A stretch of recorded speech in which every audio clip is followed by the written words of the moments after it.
Buenos días, mis hermanos, Dios les bendiga. ¿Cómo están? ¿Listos para recibir la palabra? ¿Sí?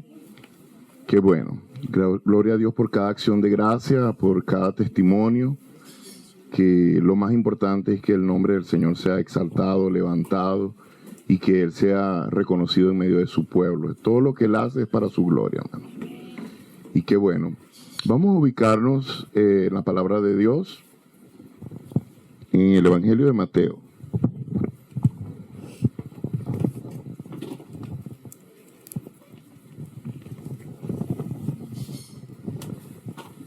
Antes de leer, voy a pedirle que usted se imagine a una persona que está en un apartamento y se incendia la cocina de ese apartamento. Se levanta ahí un fuego abrasador que intenta apagar, y mientras más lo intenta apagar, este fuego como que arde más, ¿no? Y él llega a una ventana y ve que el protector de esa ventana, los barrotes no lo dejan salir, va hacia la salida del apartamento, el fuego ya se extendió y cubrió esa parte. Gracias, hermano. Y él está allí forzando, queriendo como escapar de este incendio, con toda su fuerza, con todo su empeño. Estamos hablando de una persona atlética, una persona preparada, una persona que ha logrado hasta ese momento lo que ha querido, todo lo que se ha propuesto, y una persona inteligente, pero todo eso en ese momento de peligro del incendio es completamente inútil para él. Nada de esas cosas lo podía ayudar a escapar del incendio. ¿Cómo se siente una persona así en ese momento? Impotente, ¿verdad? ¿No? Impotente. O sea, no puedo hacer nada. Y ya la esperanza de él no estaba en lo que él podía hacer, porque no podía hacer nada. Su esperanza era que vinieran los bomberos, que hicieran una intervención externa, que un plan de rescate. Y bueno, la escalera de los bomberos, se suben, lo rescatan. Y si no llega esa intervención, ¿qué va a pasar con él? Va a morir ahí quemado todo. Asfixiado, exactamente. Yo cuando me imaginaba la escena, yo hice el ejercicio de imaginarme, lo primero que pensé fue eso, dije, el aire caliente que respira, que llegaba a los pulmones, todo eso me lo imaginé. Mire que la Biblia nos presenta también una imagen similar. Yo creo que igual de dramática, aunque no es tan visible, ¿no? Como a veces uno lo ve. Hoy vamos a estudiar en el Evangelio de Mateo, en el capítulo 1, lo que algunos estudios han llamado el árbol genealógico del pueblo de Dios. Cómo generación tras generación los hombres han intentado salir del fuego del pecado. Es una lucha de todos los tiempos, por sus propios medios, lamentablemente, con leyes, los templos, las buenas obras, los grandes hombres de Dios de todos los tiempos, los profetas, pero ninguno pudo ayudar en nada, en un sentido. Al final no se pudo. Y esa línea del árbol genealógico del pueblo de Dios se rompe en un hombre llamado José. Ahí hasta ese punto. Ahí la historia como que se detiene, es lo que uno puede observar cuando uno lee lo que es la base de este texto que vamos a estudiar hoy. Y la humanidad llegó a un punto. Entonces yo creo que leamos juntos allí de los versículos 18, ese es el episodio de Mateo 1, versículo 18 hasta el 25. ¿Podemos leer juntos allí? ¿Sí? ¿Quién abre el compás allí? ¿Quién lee? El nacimiento de Jesucristo fue así. Estando desposada María, su madre, con José, antes que se juntasen, se halló que había concebido del Espíritu Santo. José, su marido, como era justo y no quería infamarla, quiso dejarla secretamente. Y pensando él en esto, he aquí un ángel del Señor le apareció en sueños y le dijo: José, hijo de David, no temas recibir a María tu mujer, porque lo que en ella es engendrado del Espíritu Santo es. y dará a luz un hijo, y llamarás a su nombre Jesús, porque él salvará a su pueblo de sus pecados. Todo esto aconteció para que se cumpliese lo dicho por el Señor por medio del profeta cuando dijo: He aquí una virgen concebirá y dará a luz un hijo, y llamará su nombre Emmanuel, que traducido es Dios con nosotros. Y despertando José del sueño, hizo como el ángel del Señor le había mandado y recibió a su mujer, pero no la conoció hasta que dio a luz su hijo primogénito y le puso por nombre Jesús. Podemos leer juntos el versículo 22 y 23, ¿sí? A una sola voz. Todo esto aconteció para que se cumpliese lo dicho por el Señor por medio del profeta cuando dijo: He aquí una virgen concebirá y dará a luz un hijo, y llamará su nombre Emmanuel, que traducido es Dios con nosotros. Qué hermoso pasaje. Él se está refiriendo allí al pasaje en Isaías 7, el versículo 14. Ok, estamos entonces en ese episodio de este texto, este relato, Mateo 1, 18 al 25. Y lo que nos muestra es el milagro, el acto más grandioso de cómo nació nuestro Señor Jesucristo. Dios se hizo carne, lo que yo decía, que lo que no pudieron lograr los antiguos, los enviados por Dios, los profetas, Dios mismo dijo: yo iré y haré ese trabajo. Dice, comienza allí la lectura diciendo: ahora bien, el nacimiento de Jesucristo fue así. Mateo está relatando: estando desposada María, su madre, con José, antes que se juntasen, fue hallada encinta del Espíritu Santo. Y José, su marido, que era justo y no quería exponerla a la vergüenza pública, se propuso repudiarla en secreto. En ese mismo capítulo, desde el versículo 2 hasta el versículo 16, hay un punto en esa genealogía que relata Mateo. En toda la lectura hay una palabra constante. ¿Cuál será esa palabra? Engendró. Esa es la palabra que más se repite allí. Es un principio de la interpretación bíblica. Cuando usted mire que algo en la Biblia hay reiteración, ponga la atención, porque esa palabra gobierna la interpretación, el significado de ese texto. Y la palabra que más se repite es engendró.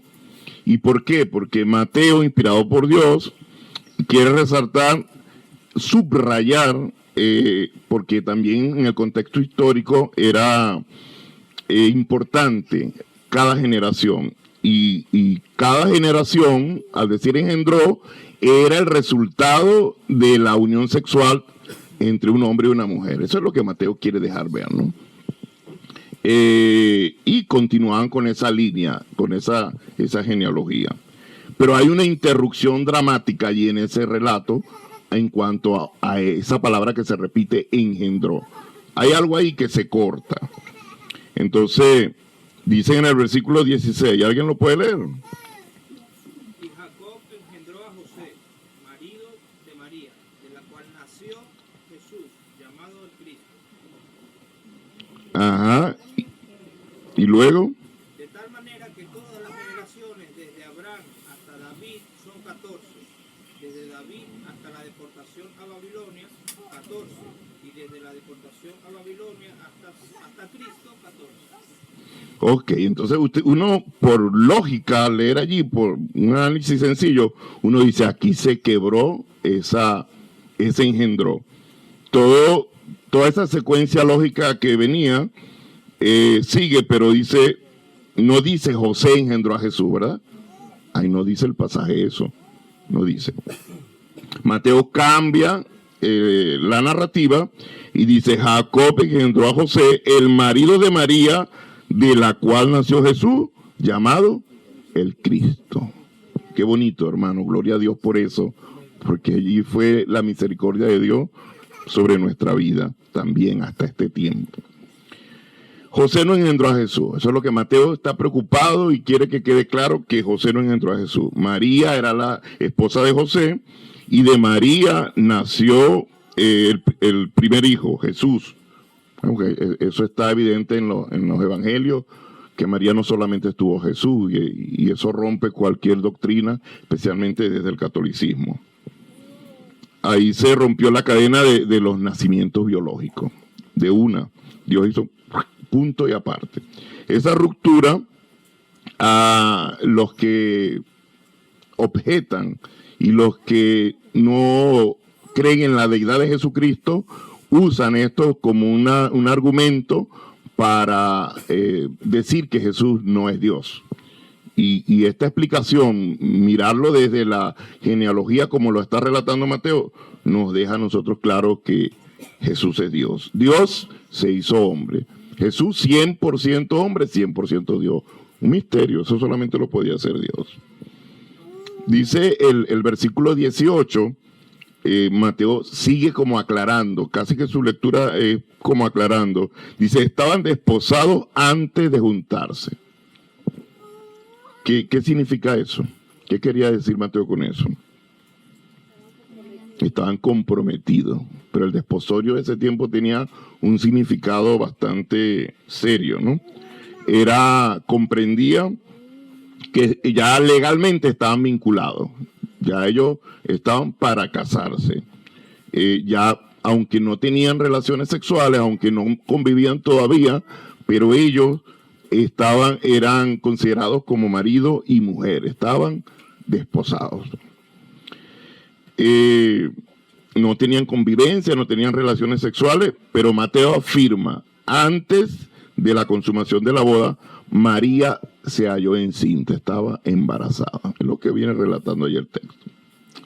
Algunos comentaristas que, digamos, miran el relato, sugieren que tal vez José no sabía lo que el ángel había dicho a María, el encuentro de María con el ángel Gabriel, que él no sabía. Algunos, digamos que tratan de hacer allí como relacionar ese evento. Otro quizás, por lógica, dicen que José sí sabía, porque el versículo 20 dice, y José pensando en esto. Quiere decir que estaba en el asunto. A mí me gusta hablar de este personaje porque yo digo que este es uno de los personajes de los que menos se predica y se enseña, de José. Y cuando yo veo su rol, su papel, yo digo, era un papel pero bien interesante, bien importante, bien relevante, pero poco se habla de este personaje. Dice el texto que José, al ser justo, pensó en repudiarla en secreto para no intervenir con la obra del Espíritu Santo y tampoco para que ella fuera avergonzada, humillada, porque implicaba la acusación de adulterio. Y ya sabemos lo que pasaba en la antigüedad cuando alguien adulteraba. Era apedreado, ¿verdad? Dice que era sacado fuera de la ciudad y los apedreaban y todo eso. José quiso protegerla de él. Y esa, aquí es que uno esta analogía del incendio en el apartamento con la impotencia humana. José es un personaje, como decía el hermano Julio, sencillo. El Señor dijo del linaje de David, pero resulta que el hombre que fue escogido para ser el padre adoptivo de Jesús era un hombre que no era como David, con todo su reino y con todo lo que le legó a Salomón, todo lo que le dio, no. José está en un punto que pudiéramos llamar un descendiente débil, sin estabilidad económica, ni política. No, cualquiera podría decir, oye, este hombre no es el indicado para preparar el camino del Mesías. Y todo esto lo hace Dios para él glorificarse y mostrar su intervención en el plan redentor de la humanidad. Dios lo que quiere dejar en claro es la incapacidad del ser humano para salvarse o para conseguir la salvación. José no podía hacer absolutamente nada que ayudara a Jesús a cumplir su propósito. No, Dios mismo hizo todo el plan. Él colocó los personajes, todo lo tenía preparado. Por eso Mateo resalta el pasaje en Isaías 7:14, para mostrar que es un plan, que aquí no hay nada al azar, Dios lo tenía todo preparado. Y dice que Dios va a morar con su pueblo, por eso es llamado Jesús Emmanuel, Dios con nosotros.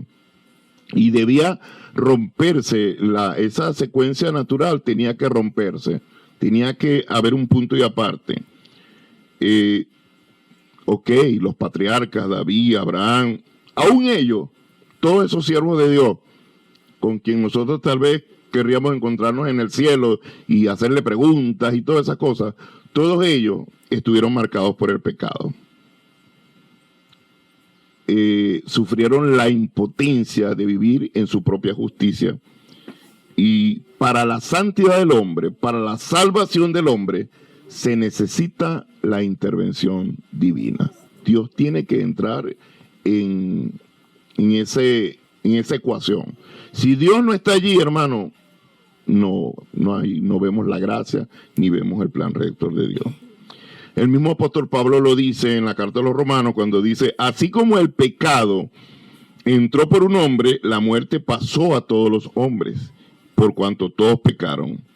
Entonces sabemos que el ser humano desde la caída de Adán y Eva ha fracasado en su búsqueda personal de Dios por sus propios medios. De hecho, el hombre nunca en sus propios medios ha buscado a Dios. Cuando usted ve que el hombre cayó en el huerto del Edén, usted no mira a Adán y Eva diciendo: oye, pecamos, caímos, vamos a buscar a Dios para arrepentirnos. Se escondieron. Se escondieron lo que usualmente hace el pecado. El pecado nos llena de vergüenza, de culpa. Y en vez de buscar a Dios, nos escondemos de Dios. ¿Y qué hizo Dios? Los buscó. Hermano, eso nos dice a nosotros que igual toda la historia está marcada por la búsqueda de Dios al hombre. Por eso Jesús le dijo a sus discípulos: ustedes no me eligieron a mí, yo los elegí a vosotros. Si en realidad nosotros como seres humanos tuviéramos la capacidad de elegir, ¿qué elegiríamos? El pecado, la oscuridad del mundo. No elegiríamos. El mismo Dios, como dice Efesios 2, 8 y 9, en su don, en su gracia, coloca esa fe, nos quebranta, nos da convicción de pecado para que nosotros podamos entender el Evangelio. Y yo siempre digo esto a manera como de jocosa, pero es una verdad. No es que un día usted se levanta: ay no, he pecado demasiado, ya no voy a pecar más. No, ningún ser humano hace eso. Es Dios el que trae convicción de pecado, trae ese quebrantamiento y uno dice: oye, Dios allí, la cruz, Él nos es revelada en la iluminación de su Espíritu Santo. Que dice el versículo 21, ¿quién puede leerlo? Estamos ahí en Mateo capítulo 1, no se mueva de ahí. Y dará a luz un hijo, y llamará su nombre Jesús, porque él salvará a su pueblo de sus pecados. ¿Usted sabe lo que significa el nombre Jesús? Dios salva. Dios salva. El Señor salva. Y Jesús venía a ser la culminación de todas las profecías, porque cuando usted hace un análisis del Antiguo Testamento, es impresionante, hermano, que cada detalle, por lo menos si usted va al tabernáculo, si usted ve las cosas que el Señor hizo en el desierto, todo apunta a Jesucristo. Es lo que los teólogos llaman tipo y figura. Todo. Uno ve a Isaac por allá, ya que iba a ser sacrificado por orden de Dios por su padre Abraham, y usted hace la analogía, ahí está la figura. Usted ve la roca donde brotó agua, el apóstol Pablo nos hace la tarea y dice por allá, la roca era Cristo. Esa roca que lo seguía por todo el desierto era Cristo. Y así, hermano, muchas figuras del Antiguo Testamento, todas las profecías, todas apuntan a la persona de Jesucristo. Y Jesús salva, nos habla del objeto, la razón por la cual Dios envió a su Hijo. Él salvará a su pueblo. Ese pueblo que el Señor ya sabe que va a responder al Evangelio. Porque no es que, digamos, nos vamos a parar en la postura que Dios hace excepción. No, Dios no hace excepción de personas, pero Dios en su soberanía sabe quiénes van a responder al evangelio. Él lo sabe. De tal manera amó Dios al mundo, para que todo aquel que en él cree, él sabe quiénes lo van a rechazar, él sabe quiénes van a, porque él mismo, eso es parte de la soberanía de Dios. ¿Ve? Y no vamos a pelear con Dios, es lo que el apóstol Pablo dice en Romanos: a Jacob amé, a Esaú aborrecí. Yo tendré misericordia de quien yo quiera tener misericordia. No nos podemos poner ahí a nosotros a discutir con el Señor sabe. Y la búsqueda de que el Señor lleve ese nombre. Nosotros tenemos el nombre de Jesús, que el nombre de nosotros como pueblo de Dios. Hermano, hablar de la salvación, eso no es un tema tan fácil, ¿no? Porque el ser humano batalla con el despropósito del pecado. Esa es la piedra de tropiezo. Nosotros nacimos con ese pecado que viene desde Adán. Y eso es simplemente, el pecado es simplemente ruina. Fuimos creados y luego por el pecado separados de Dios, de la comunión con Él. Y puede ser que alguien se pregunte, ¿pero salvos para qué? ¿O salvos de qué? Hay gente que cree que la salvación es solamente ser librado del infierno. Sobre todo la iglesia más tradicional, hace unos 15, 20 años, ese era el mensaje y ponían como un psicoterror con el infierno. El Señor no quiere simplemente salvarnos del infierno, hermano. ¿Sabe por qué? Porque nadie va al infierno por pecador. ¿Por qué la gente puede ir al infierno? Por no haber creído en el Señor. Si fuera por cuestión de pecado, ninguno. Todos iríamos al infierno. Y esa es la gran diferencia, que somos salvos porque hemos creído en el Señor. Así como el bautismo. El bautismo es una confirmación de nuestra fe, o sea, de lo que ya ocurrió en nosotros, nuestra conversión. Hay gente, inclusive a veces, hermanos con mucho tiempo en el Señor, cuando alguien se bautiza le dicen: ay, felicitaciones, hoy empezó tu nueva vida. No, hermano. O sea, eso que está ocurriendo, el bautismo, es una confirmación pública de lo que ya pasó. Si alguien cree en el Señor Jesucristo y muere en el acto, es salvo. Va al cielo directo como el ladrón en la cruz. El bautismo es solo un acto público de lo que ya pasó. Y claro, el bautismo, nosotros como iglesia, en la palabra de Dios hemos descubierto que no es un acto más. Es una ordenanza y con implicaciones muy serias. Porque cuando tú eres bautizado, eres incorporado como miembro al cuerpo de Cristo. Que es lo que dice en el libro de los Hechos. Dice que eran bautizados y fueron incorporados al cuerpo.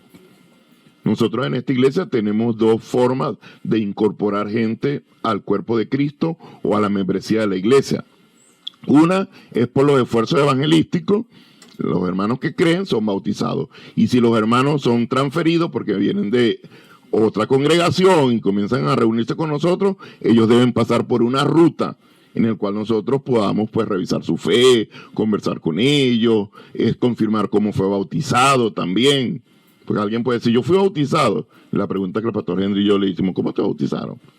Y si nos dice: bueno, hermano, en el nombre del Padre, el Hijo y del Espíritu Santo, y bajé a las aguas, bien. Ahora, si nos dicen otro rito, otra forma, usted, no, hermano, eso no está. Usted debe bautizarte. El Señor sabe de la lucha que el ser humano tiene con el pecado. Y el pecado ha sido lo que ha impedido que el ser humano tenga esa comunión con el Señor. Y por eso Pablo dice claramente: no hay justo ni aun uno, por cuanto todos pecaron, están destituidos de la gloria de Dios. En el momento que se rompió allá en el Edén la comunión, fuimos destituidos de la gloria de Dios. Entonces, Jesucristo vino con un propósito. Primero, remediar ese problema, el pecado que nos impide que Dios habite en nosotros. Eso fue lo que Jesús dijo, que Él vendría, mi Padre y yo vendremos y haremos morada. O sea, nosotros somos habitación y morada del bendito Espíritu Santo. Lo que antes en la antigüedad era la inspiración de un momento, en nosotros es el día a día. dentro de nosotros, con nosotros, sobre nosotros, en nosotros, está la presencia de Dios. Wow. O ignoráis, dijo el apóstol Pablo, que vosotros sois templos del Espíritu Santo. Qué compromiso, ¿verdad, mi hermano? Fuimos sellados con el bendito Espíritu Santo. En el momento que nosotros creímos, fuimos sellados con el bendito Espíritu Santo. No necesitamos recibir otro elemento, no, creer. Claro, lo que el Señor hace en su plan redentor es restaurar, porque el plan original de Dios es habitar en medio de su pueblo. Ese es el deseo de Dios, habitar en medio de su pueblo, que nosotros tengamos comunión con Él. Hermano, y si Dios no habita en la humanidad, ¿por qué será? ¿Qué es lo que impide? El pecado. Es a causa del pecado. No tiene que ver con las condiciones sociales, no tiene que ver con riqueza, no. ¿Por qué? Ya lo dijeron mi hermana mientras dirigía, y algunos en sus testimonios de una u otra forma lo dijeron también. La necesidad más grande del hombre no es la justicia social, no es la paz, no es sus logros personales, no es autorrealizarse, no. La necesidad más grande es que Dios tenga comunión con Él. Es un vacío. Alguien dijo que el corazón del hombre tiene un hueco, que ese hueco, quien calza perfectamente ahí, es el Señor Jesucristo. Y si ese corazón tiene ese hueco allí, todo lo que usted coloque allí, sus logros, sus anhelos, sus deseos, todo eso se va a salir, se va a vaciar. Como usted agarra un vaso y le abre un hueco en la parte de abajo y echa agua, ¿qué va a pasar? Se vacía. El ser humano anda en esa búsqueda y siempre, ¿cómo termina? Vacío. Porque Jesucristo, por eso el apóstol Pablo dice en Efesios capítulo 1, que Él es la plenitud de aquel que lo llena todo en todo. Solo Él puede satisfacer nuestras necesidades más profundas. Nadie, hermano, nadie. Y el ser humano sí busca satisfacerla. En un título, en un posgrado, en un esposo o una esposa, en los hijos, en un carro, en un título, en un nombre. Nada de eso, hermano. ¿De qué le servía a ese hombre todo lo que había logrado en ese momento de que se iba a quemar en el apartamento? Para salvarse, ¿de qué le servía?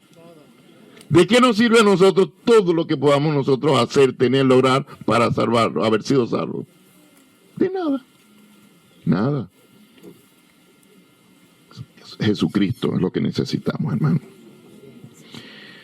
La aparición, la irrupción del Hijo del Hombre, de Jesucristo, rompe lo que era natural para el hombre, la existencia del hombre sin Dios. Y Mateo dice allí en el versículo 23, ¿quién puede leer?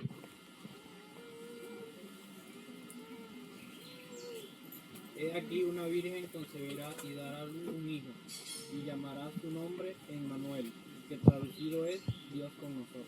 Entonces, allí es donde él hace la cita de Isaías 7:14, Emmanuel, que interpretado es Dios con nosotros.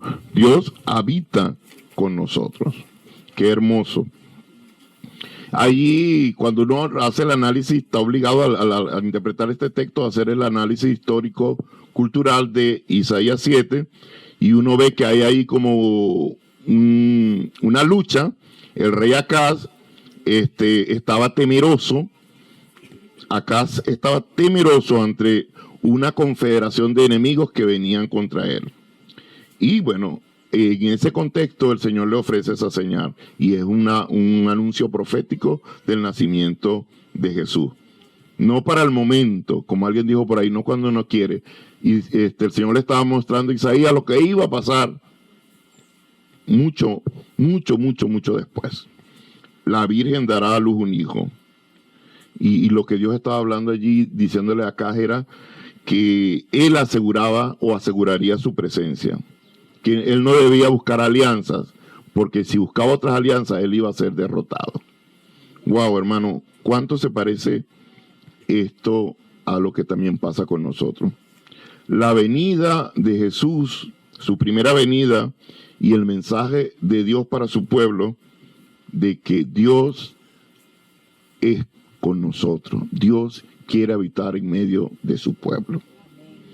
Pero ¿qué es lo que impide la presencia de Dios que sea una realidad plena en nuestras vidas? Dentro de ese concepto de pecado hay una palabra: el orgullo. Es un elemento. La incredulidad, hermano.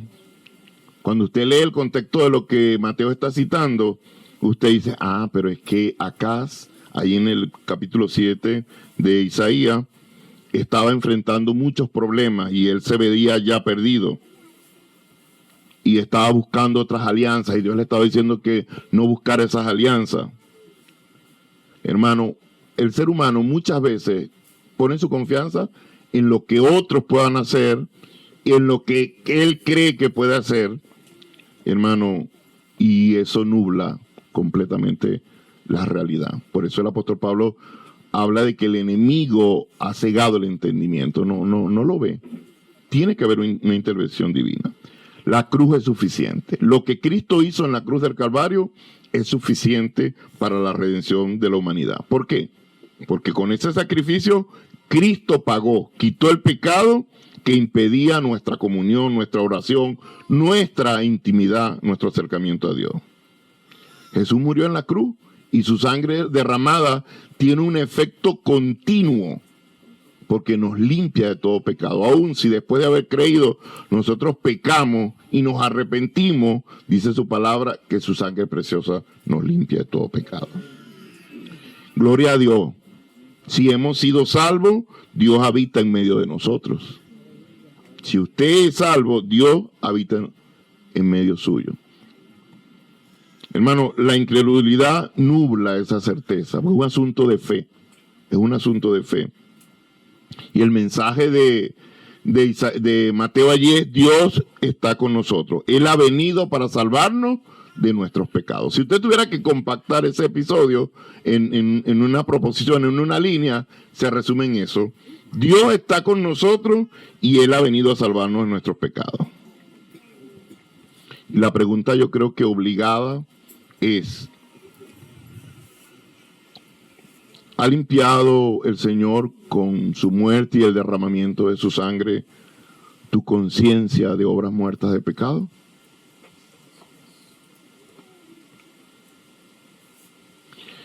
Y el enemigo es tan perverso, y nuestra propia carne también a veces se alía con el enemigo, que intenta confundir. Y a veces, más que arrepentimiento, trae remordimiento, y a veces no tenemos esa certeza, esa seguridad del perdón de Dios. A veces nos ponemos en el plano de la culpa y la vergüenza y decimos: oye, no puede ser, o sea, como que nos cuesta asumir ese regalo de la salvación. Es una gracia. Sí, hermano, podemos tener la seguridad de la salvación. Eso se llama la realidad de la suficiencia de Cristo y la salvación por gracia. Hermano, el Señor abrió el camino, dice la carta a los Hebreos, el camino vivo y nuevo. Antes habían posibilidades en el Antiguo Testamento, formas, rituales, no. Pero Cristo trazó un camino vivo y nuevo por el cual nosotros podemos transitar y acercarnos, como dice el texto en Hebreo, confiadamente para alcanzar el auxilio y el oportuno socorro. Porque Él ya nos marcó la ruta. Él es nuestro mapa de navegación. Si lo seguimos a Él, si lo miramos a Él, hermano, ahí se cumple lo que dice el texto. Los que miraron a Él no quedaron confundidos ni fueron avergonzados. Él trazó la ruta.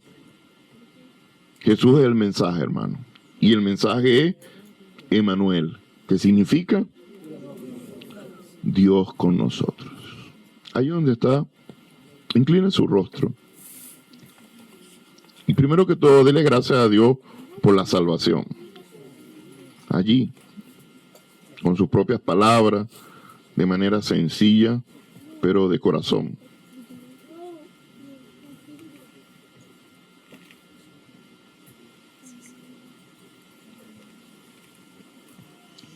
La manifestación de Jesús como Emmanuel, Dios con nosotros, es la intervención soberana de Dios en la completa impotencia humana, cuyo propósito es salvar a su pueblo del pecado para restaurar la comunión perdida, haciendo de su presencia una realidad inquebrantable, aún a pesar de nuestra incredulidad. Padre Celestial, te damos las gracias por tu bendita palabra en este pasaje de Mateo 1, 18 al 25. También en Mateo 7, 14. Es un recordatorio hermoso, glorioso. Te pedimos en esta mañana, delante de tu palabra, que nos ayude a comprender, Señor, que la manera como tú viniste la primera vez fue algo extraordinario, que rompió la cadena del pecado humano y vino a cumplir la promesa de Dios a través de todas las profecías. Qué privilegio, Señor. Ayúdanos a vencer la incredulidad, Señor, y a descansar en la suficiencia de la obra de Cristo, que es solo por gracia. Permitiendo, Señor, en nuestras vidas esa certeza, esa convicción, esa seguridad que traiga paz a nuestra conciencia de saber que Dios está con nosotros. Que tú, Señor, y tu obra salvífica, tu sacrificio es suficiente para toda necesidad nuestra, Señor. Guárdanos de buscar, Señor, satisfacer esas necesidades profundas y espirituales en cualquier cosa, Señor. Más bien ayúdanos a buscar, Señor, ser llenos, plenos de ti, de tu presencia. Gracias, porque no estamos huérfanos. Tenemos la presencia del bendito Espíritu Santo que nos habita. Gracias porque nos guía a toda la verdad. Gracias porque nos ayuda en la debilidad. Gracias porque nos recuerda todas las cosas que Jesús dijo. Gracias, Señor, porque tú estás con nosotros, Padre. Gracias por esta palabra, Señor, porque definitivamente tú viniste para librarnos del pecado. Cuando estábamos muertos en nuestros delitos y pecados, cuando estábamos lejos de las promesas, cuando estábamos, Señor, destituidos de tu gloria, tuviste misericordia y nos alcanzaste, Señor, en tu plan perfecto y maravilloso. Gracias. Aquí está tu pueblo, Señor. Bendice a tu pueblo al recibir tu palabra. Que esta palabra, Señor, no sea solo letra, sino que sea carne, Señor, un impacto en nuestra vida, que podamos encarnarla y que la obra transformadora de Cristo pueda ser evidente en nuestras vidas. Te damos las gracias, Señor. Te adoramos, te glorificamos y te exaltamos, Señor. En el nombre poderoso de Jesús. Y tu pueblo te da un aplauso, Señor, dándote las gracias. Amén.